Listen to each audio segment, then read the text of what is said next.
The corpses walk in the tantric rituals. When somebody dies or when somebody is certified dead by your doctor, he's not completely dead. Up to 5 to 7 minutes, it's behaving as if it's alive and then falls dead, exhausts itself. So it's based on this that when somebody dies, there are rituals in India. Up to 14 days, there are various kinds of rituals. Once the body has been shed, once the legs have fallen, you cannot walk. Dead man cannot walk, isn't it? But that's not true. We can make them walk. The tantric sciences in India, this is their whole thing, to make a dead man walk. The corpses walk in the tantric rituals.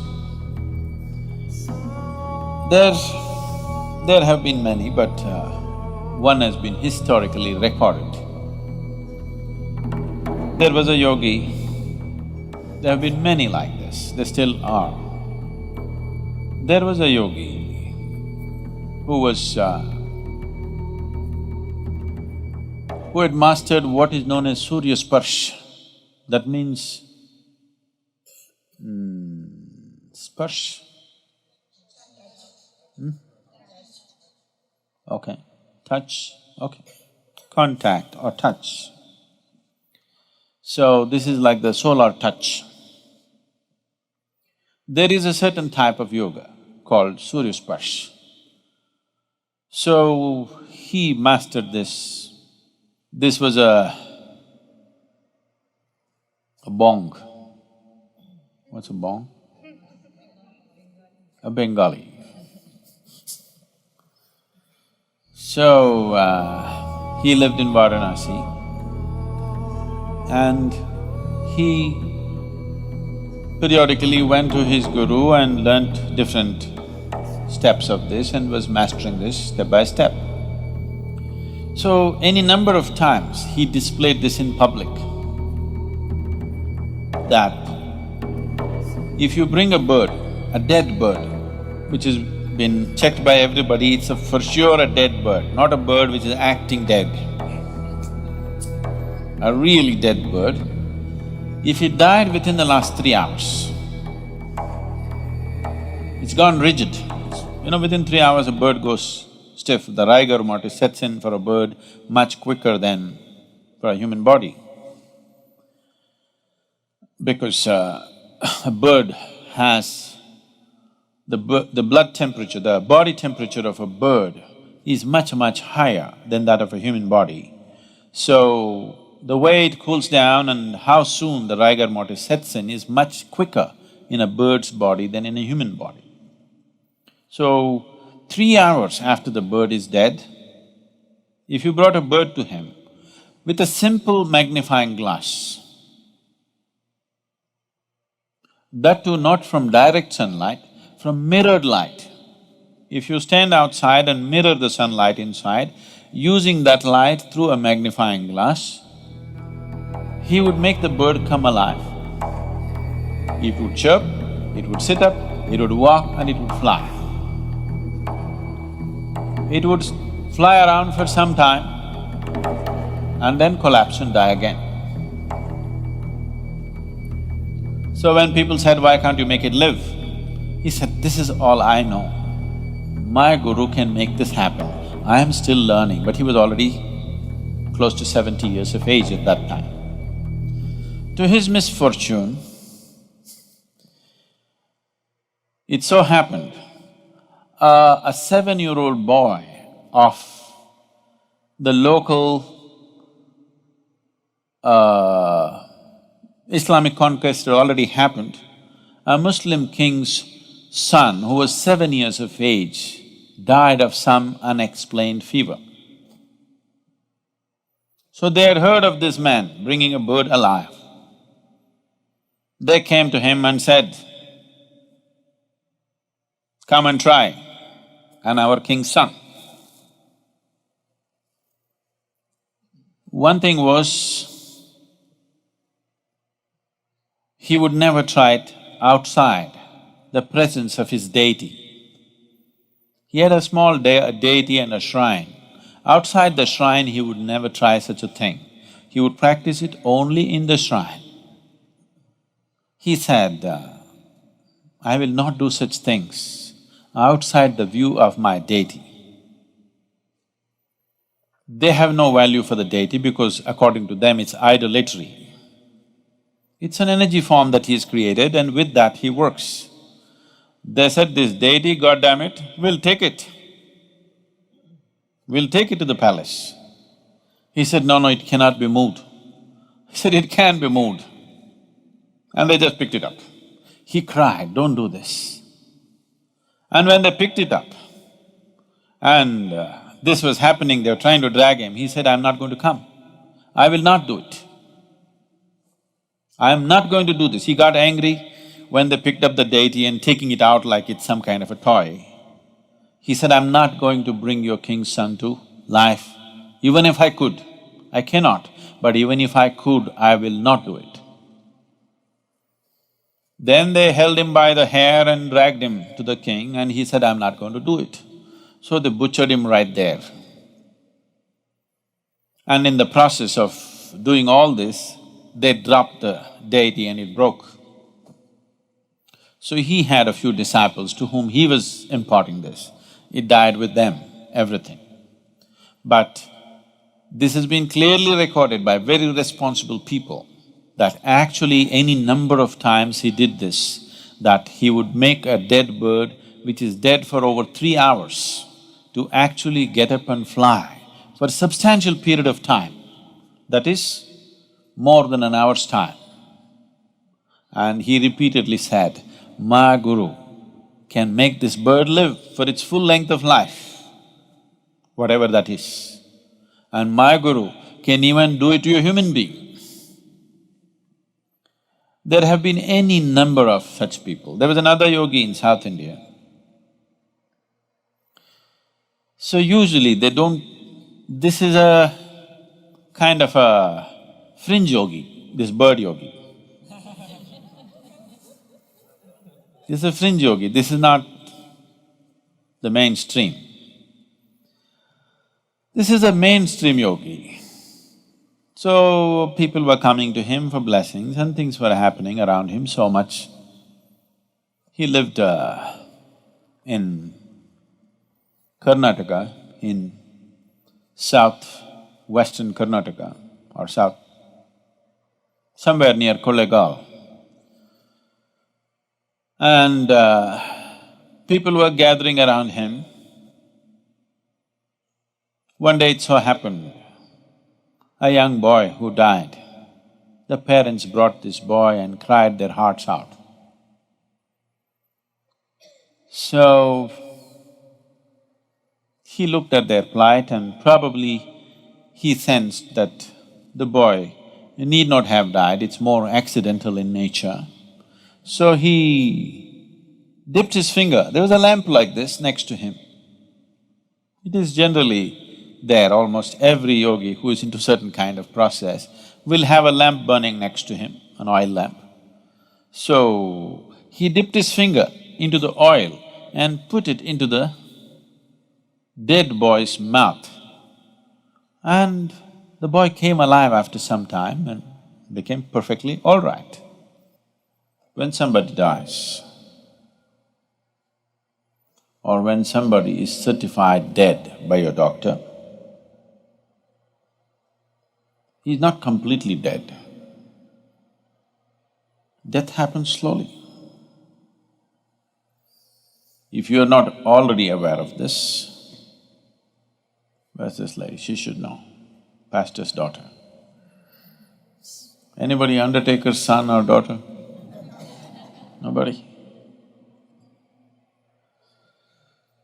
You may already know, most of you, that after a person dies, up to 11 days for sure, most of the time up to 14 days, fingernails grow, hair grows. You know this? How many of you are already aware of this? Yeah. So, because death is happening slowly, step by step it's going, it's not yet complete. The withdrawal of life process from this lump of earth happens step by step. For all practical purposes, when it is immobile, lungs have stopped, heart has stopped, so they'll declare you dead, but not yet. So it is by using this that still the life process is still continuing, you can rekindle that and activate the system. It is by using this that the Tantrics have dead bodies walking. And it's not very uncommon, it's quite common.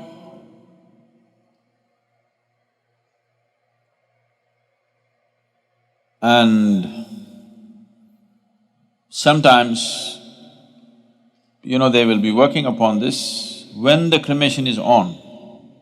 There have been many instances, I have not personally seen, but I know people who have no reason to lie about it and they will not. Such people have actually seen a burning body getting up and walking. They've set fire to it, it's burning, but it gets up and walks. Because at that moment when the burning begins from outside, the life process retreats and there's a concentrated spaces where life is happening more intensely at that moment.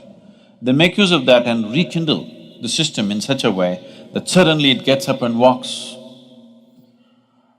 Up to 5 to 7 minutes, it's behaving as if it's alive and then falls dead, exhausts itself. So it's based on this that when somebody dies, there are rituals in India. Up to 14 days, there are various kinds of rituals. Unfortunately, these rituals have mostly lost the knowledge behind that, the power behind that has been lost, and people are just doing things like for livelihood somebody is doing it, or just for the sake of doing it, they're doing it. Very few people truly understand the significance of what it is. Because life energies recede slowly, they've gotten so deep into this, every cell in the body, it doesn't just go poof like this. Functionally it may die, but totally it does not die, it dies slowly. So we want to hasten that process. We don't want somebody to die slowly. Dying slowly can be torturous, isn't it? Dying slowly is torturous or no? So it can be torturous. So we want him to leave quickly. After he dies, first thing is to tie the toes together. You know this? You still do it or no? Tie the toes together, because if you do not tie the toes together, from the lower end of the body, it will start imbibing life. It wants to live, because all the cells in the body are not dead. They're still making an effort to live.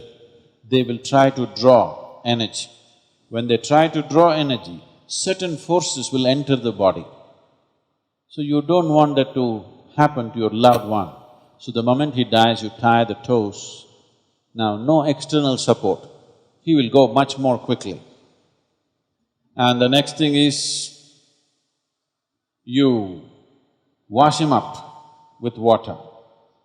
Because when you wash the dead, see, even if you're alive, if somebody tries to give you a bath, they'll pour water on your face, you will feel like you're being waterboarded.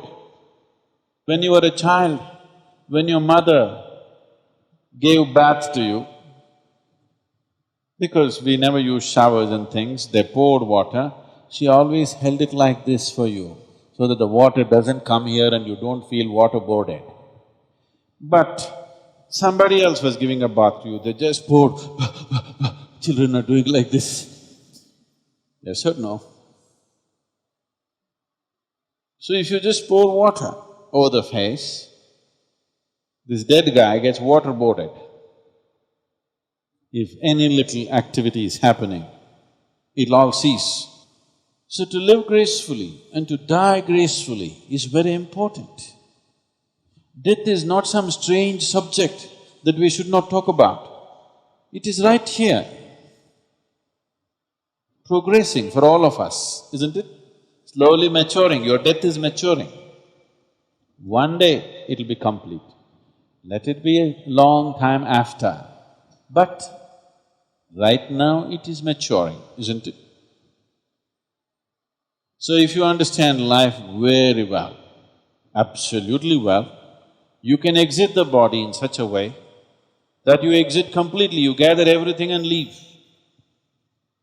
If you live like that, then we will give you a burial. We don't burn your body because we don't want to waste the wood on you. You have completely exited, there is no hurry. We can keep you for a day or two and then bury you. So I'm saying, this is a culture where we understood life and death absolutely well and dealt with it as it should be dealt with. Within the first 14 days, you can do a lot of service to the dead. That culture grew, that science grew in a big way in this country, but then got corrupted. So, what was a very wonderful science became commerce, and commerce became corruption. So today, if somebody in your house dies, you go to those people who claim they will do something, they will say, your grandfather wants to drink milk, give a cow, not 1 liter of milk, a cow. Your grandfather… it's raining, your grandfather needs umbrella, give an umbrella. Your grandfather is walking through thorny paths, he needs footwear. See, whatever you may know or you may not know about your grandfather, one thing you know is he left his body here and went. Once he's left his body here, umbrella, clothing, footwear, not okay. Yes? But unfortunately, it's become like this. So we are right now in the process of training people to do this kind of services, but you should never make it your profession. Just as a service, if you are willing to offer, we can train you to do these things properly, and it's a very important thing to do in life. It's a very important aspect. When somebody has lost his body, he is completely helpless. He needs help, and he can be helped, but not with contaminated, corrupt hands. Somebody who cares, somebody who has the necessary sense about it. If you want to go through something like that, such trainings, it's available. We're even starting our own cremation places. In Coimbatore, we have Isha Sudugadu. You know this? You don't know. Oh, you know where to die at least now. And if some of you train for this, you can deliver that service, and it's a very significant service. People don't understand the value of it in today's world, the modern world. They don't understand the value of it, but it is extremely valuable to do that.